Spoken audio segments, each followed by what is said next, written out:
Kita beralih ke informasi selanjutnya. Komisi Pemilihan Umum atau KPU Republik Indonesia Rabu pagi ini menggelar simulasi pelaksanaan pemungutan suara pemilihan serentak yang akan digelar pada Desember 2020.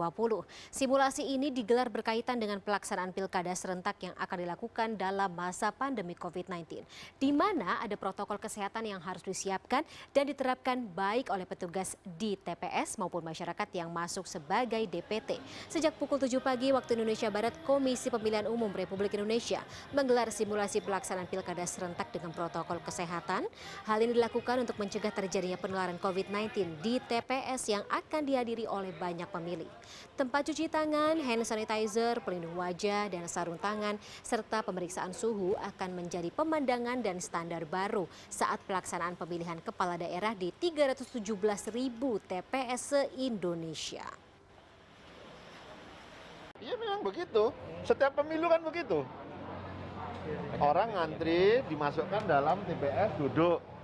Tapi kalau tempat duduknya penuh, yang ngantrinya di luar memang. Oh itu setiap pemilu begitu. Yang tempat duduknya berapa meter Pak di standar ini? 1 meter, kita atur begitu.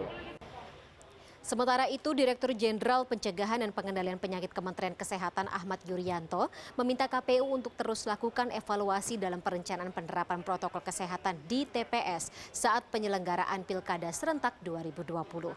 Mantan juru bicara gugus tugas percepatan penanganan COVID-19 ini mengatakan simulasi yang digelar KPU pada Rabu 22 Juli 2020 masih dalam tahapan mencari standar atau pola penerapan protokol kesehatan.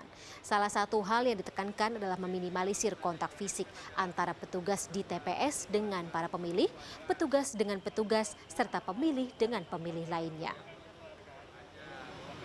Nah, kita sedang mencoba mencari skenarionya yang paling baik gimana. Nanti pasti dari KPU akan memilih setelah mendapatkan pertimbangan teknis dari kami di Kementerian Kesehatan, nanti akan ditulis dan inilah yang akan jadi pedoman untuk daerah.